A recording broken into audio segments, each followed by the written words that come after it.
loosey-goosey on those leg joints. Hey, what's up you guys? ShartimusPrime here, doing another Mezco Toys action figure review on the 112 Collective Marvel's Daredevil. If you're trying to pick this up, you can get it at big.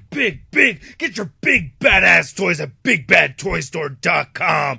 Click the link in the description below. Oh man, I'm very excited to open this thing. This actually arrived in the mail right before I went to New York Toy Fair. So just after getting back from New York Toy Fair, now I'm able to open it and I'm very excited. We get a very nice spot varnished DD right over here, as well as the Daredevil. And then on the side you get more spot varnished DD, and then on the back you can see some product shots, and then we get some cool accessories and interchangeable heads. Now on this side it says DD 112 Collective. Not much more at the bottom except it says ages 15 and up.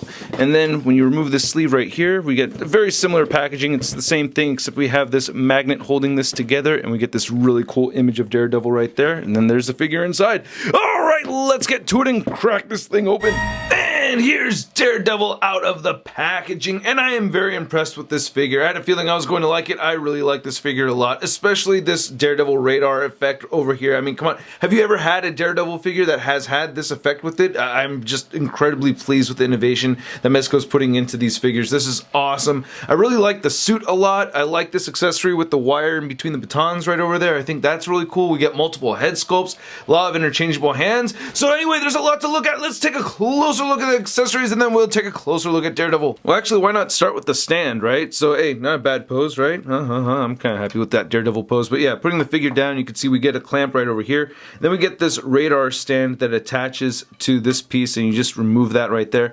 I wish we had another swivel on this thing, though. That's my only little gripe about it.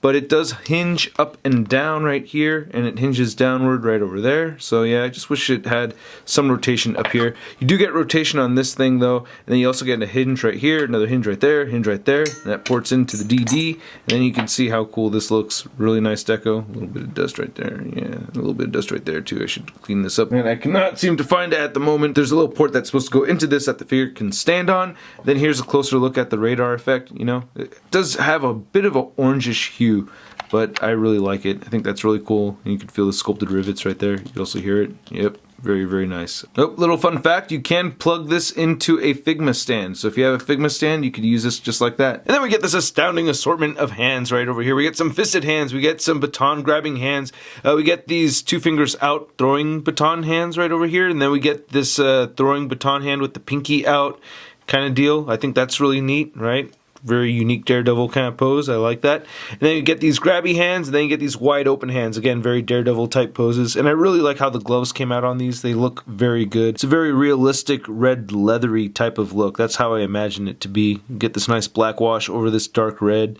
On the inside you can see some pattern right there, so that's pretty cool. It looks like it even has some dirt. Right, a little bit of dirt on these hands. I don't know, just gonna take a look at the, yep, see some dirt right over there. So, you know, Daredevil, you know, crawling around rooftops and stuff, getting dirt all over his gloves. The batons look very good too, so I like these. You get two sets of them, you know. These are the regular ones, and you can just holster these right here along his hip.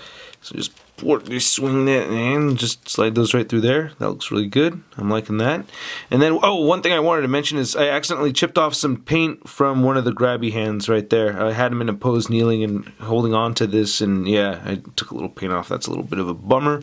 But anyway, then we also get this nice baton with the wire in between, and I really like having the ability to pose this around. I thought that was very clever. Very pleased with that. Then lastly, you get the Ziploc bag where you can store all your accessories. Actually, there are more accessories. He has 3 head sculpts, and here's the first regular Daredevil head sculpt, looking great. I really like this a lot. I really like how the face looks over here. The helmet and everything looks really nice, or his mask anyway. Nice black paint over the red. Some nice sculpting throughout on there. You can see some stitching on his back right there. So I think that's really cool. And then he also has this nice shading effect right there, you know, around the nose and everything. As I darken it, you can see it a little bit better. And then popping these off and on is very, very easy. Whoop. Here's his, oh, stop punching me face. Yeah, oh man, he's gotten beat up so bad. Look at that. That is gonna, no, yeah, very painful. I really like how they whited out his eyes. Like just a tiny, tiny hint of blue right there in his eye. I think that looks great. Nice little cut right there. His teeth look really good and everything. I like how the mask is beat up and everything. And then lastly, we get the Matt Murdock head. And this one's actually a little bit weird. It doesn't really rest on there perfectly for me. I could see some gappage right there. It just doesn't sink all the way in, and I don't hear the ball peg snap in his head.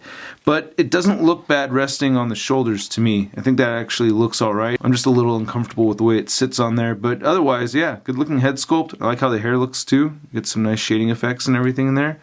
So not a bad looking Matt Murdock, you know? I think it's pretty cool. Now, one of my bigger complaints with this figure, it's kind of a weird thing to complain about. It's just the material that they used for his suit over here. I just feel like it reflects light a lot, and it just kind of, you get all these white spots on here, and it just makes it less fun taking pictures of this figure. You know, it just makes it a little difficult, you know, especially with me having all these lights around here. But, you know, you don't want it to be too dark. You know, so, you know, for low light, you know, photography, I guess it's easier, but otherwise, you know, a lot of it does look really cool. But other than that, I think it was well made. You know, this is very durable material. I do like the DD right there. The deco looks really good. I really like how these shoulder pads look. I mean, come on, man, look at all that dirt on there. You know, I love seeing the dirt on the figures. That looks great. I'm really liking that. Same thing with these elbow pads. And then again, the gloves and everything, get some brown over the red and stuff, some nice black and silver right there.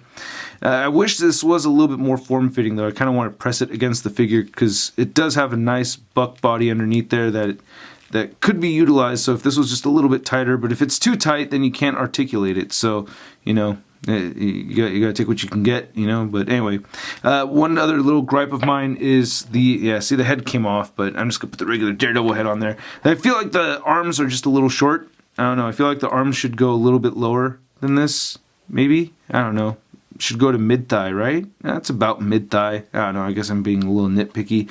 But anyway, the strap looks really good. Once again, you know, the baton sheath right here looks really nice as well.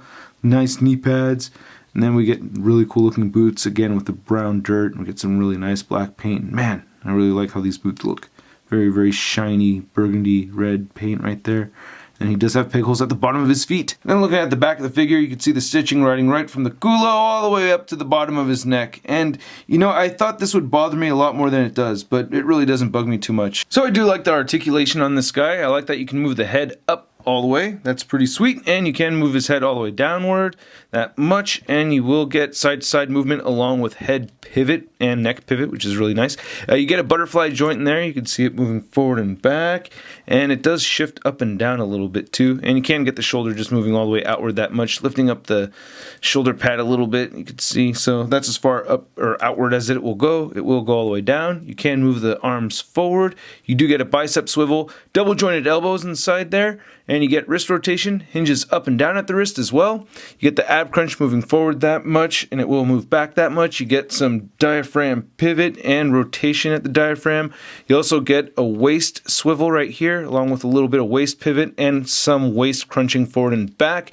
You get hip joints that move outward that much, and he will kick forward that much and not move back so much. He does have the double jointed knees, and then he does not have boot rotation, but his ankle can turn side to side. It will move down, up, and of course he has ankle pivot. And to finish out this Daredevil, you can see that he's standing at about the 6.5-inch mark. And then here's Daredevil next to my other two Marvel Mezco figures. We have Captain America and the Toy Fair exclusive Punisher. And while Daredevil is the shortest one, they're all more or less about the same height. And then comparing this Mezco Daredevil to some 6-inch Marvel Legends Daredevils, we have the Spider-Man series Toy Biz Daredevil, and then we have the Face Off 2-pack version, the Hasbro version, and then the big time letdown Dare Ben Affleck figure. And just a little fun fact, this particular Daredevil right here, this one, that's what got me into collecting Marvel Legends. Even though it's technically not a Marvel Legend, I was just blown away by the articulation and the paint and how cool it looked. It's still one of my all-time favorite figures. Daredevil party, yeah! Where'd you go, brother? Where are you, brother? Where'd you go, brother? Where'd you go, brother? That's the C-Train! And then here's Daredevil next to the Marvel Legends big time no letdown Spider-Man. Yeah, there's me trying to replicate the promo image that Mezco used. I really liked that pose. I thought that was a very cool Daredevil pose. And I really like how this baton works. I love that they have that wire in there. As you guys saw on my earlier Daredevil figure, I had made myself a custom wire thingy. Now in the promo pics, it looked like the wire was a little bit thicker than the one we're seeing right here, but I actually think that works out a little bit better. But man, yeah, I'm probably going to have my figure displayed somewhere, something like this. I'm just really happy with it. I'll probably change out that fist, you know what I mean? But anyway, I really like this figure a lot, man. A very, very good piece. Yeah, I have tiny little gripes about it, but for the most part, I mean, dude, dude, it's a Mezco. I've been just floored by what Mezco's been giving us. I'm just very, very pleased. Anyway, I hope you guys are pleased with this review. If you are, please go ahead and hit the like button. Leave a comment down below. If you're not subscribed, please go ahead and hit that subscribe button. If you're already subscribed, go ahead and hit that notification bell. And I want to dedicate today's video to Dan. Thank you so much, Dan, for being a supporter of this YouTube channel and keeping the show going. If you yourself are interested in trying to keep this YouTube channel going, please check the link to the Patreon account in the description below. And you guys can see a photo gallery of images all over at marvelousnews.com. I'll catch you guys later. Peace.